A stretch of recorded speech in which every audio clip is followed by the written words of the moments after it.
कुछ लोग यहां से चले गए। कौन चले गए? ब्रिटिशर्स। तो ब्रिटिशर्स को हम पसंद नहीं करते थे।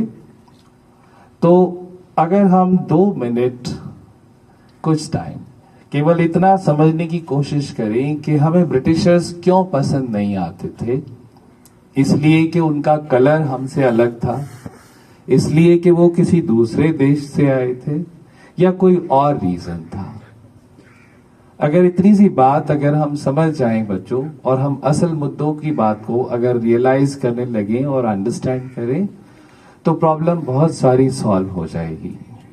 पहला रीजन था जिसकी वजह से हम ब्रिटिशर्स को पसंद नहीं करते थे, उन्हें बाहर निकालना चाहते थे, इकोनॉमिक एक्सप्लॉयटेशन। यानी उनको सारा का सारा अपने लिए करना था, अपने देश सब कमा के भेज देते थे और इंडिया के लोगों को कुछ भी नहीं देते थे। तो हमारे लोग गरीबी में, भूखमरी में मरते थे। दूसरा था कल्चरल सुप्रीमेसी।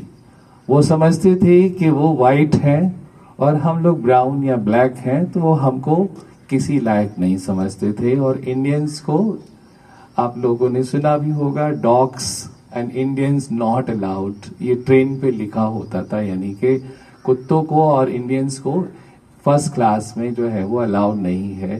तो ये हम लोगों को वो समझते थे, यानी हमारा कोई सेल्फ रिस्पेक्ट नहीं था। तीसरा बात था कि अंग्रेज यहाँ पे रूल करने में जब उनको डिफिकल्टी होने लगी, तो उन्होंने यहाँ पे डिवाइड एंड रूल, अलग अलग रीजंस पे लोगों को डिवाइड करना शुरू किया। हिंदू मुसलमान, बहुत सारे फसाद करवाए, बहुत सारे झगड़े करवाए, और उसकी वजह से इंडिया और पीछे चला गया। और चौथी बात जो थी जिसकी वजह से अंग्रेज को हम लोग बिल्कुल पसंद नहीं करते थे, कि उनका अथॉरिटेरियन रूल था। अथॉरिटेरियन बच्चे समझते हैं क्या होता है? अथॉरिटेरियन वो होता है जब आपके पेरेंट्स या टीचर जब आप कुछ कहें और आपको शट अप बोल दे, चुप। यानी अगर हमारे पास राइट्स भी नहीं है अपनी बात को कहने का, राइट, हम अपने डिमॉन्स्ट्रेशन नहीं कर सकते, अपने राइट्स नहीं मांग सकते, तो ऐसे रिजीम को जो है हम अथॉरिटेरियन रिजीम कहते हैं। मैं ये पॉइंट्स बच्चों क्यों गिना रहा हूं? क्योंकि आज हम ये तो बनाते हैं कि 1947 में अंग्रेज चले गए, लेकिन ये जो मुद्दे हैं ये भी तो रेलेवेंट हैं।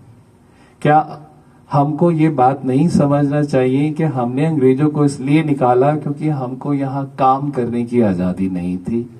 हम जो भी करना चाहें हमको यहाँ एक्सप्लॉयटेशन का शिकार होना पड़ता था, हमको किसी ना किसी बेसिस पे लड़ाया जाता था। क्या हम इस बात को नहीं याद रखें? हमको डाउन किया जाता था हमारे स्किन कलर पे। लेकिन ये सारे मुद्दे जो हैं अगर हमको याद रहेंगे बच्चों, चाहे अंग्रेज चले जाएंगे, हो सकता है कोई और कलर के लोग हमको एक्सप्लॉइट करने आ जाएं, लेकिन अगर हमको ये मुद्दे याद रहेंगे ना, तो फिर हमारा जो है ये फ्रीडम को सेलिब्रेट करने का जो पर्पस है, जो 1947 जो हम हर साल 15 अगस्त बनाते हैं, तो वो सक्षम होगा, वो सार्थक होगा।